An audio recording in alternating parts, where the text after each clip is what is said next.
শাহজালাল আন্তর্জাতিক বিমানবন্দরের cargo village অগ্নিকাণ্ডের পেরিয়েছে ৬ মাসেরও বেশি সময়, তবে এখনও কাটেনি পণ্য খালাসের জটিলতা। ঝড় বৃষ্টির দিনে খোলা আকাশের নিচে পণ্য ডেলিভারিতে বাড়ছে ভোগান্তি, নষ্ট হচ্ছে কোটি টাকার মালামাল। পর্যাপ্ত কোল্ড স্টোরেজের ব্যবস্থা, স্ক্যানার মেশিন না থাকা সহ সিভিল এভিয়েশন ও বিমান বাংলাদেশের এই অব্যবস্থাপনা নিয়ে অভিযোগের অন্ত নেই কাস্টম এজেন্টদের।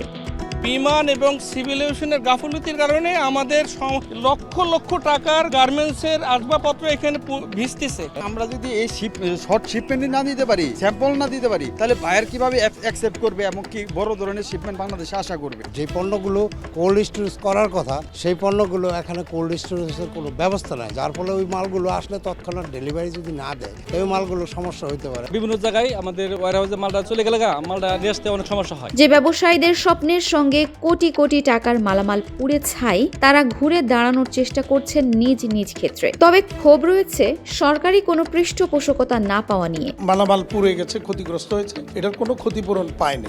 কারণ হচ্ছে ইন্স্যুরেন্স কোম্পানিগুলির বাংলাদেশের ইন্স্যুরেন্স কোম্পানিগুলি গড়ে উঠেছে একটা অনৈতিক পন্থার উপর। তখন এই শর্ত ওই শর্ত আবিষ্কার হয়, তো ফলে আমাদের কেউই এই শর্তের বেড়াজালে পরে এই ইন্স্যুরেন্সের কভারেজটা পায়নি। এদিকে বিমান বাংলাদেশ এয়ারলাইন্সের অভিযোগ, পণ্য জটিলতার জন্য রয়েছে কাস্টম এজেন্টদের গাফিলতি। আমাদের বিমানের সক্ষমতা আছে, আমরা 24 ঘন্টায় ডেলিভারি দিতে পারি এবং দেইও, কিন্তু আমাদেরকে ডেলিভারি দিতে হবে সিএনএফ এজেন্টের উপস্থিতিতে। সিএনএফ এজেন্টকে সবসময় পাওয়া যায় না, আমাদের সেই সক্ষমতা থাকলেও আমরা সিএনএফ এজেন্টকে পাই না সবসময়।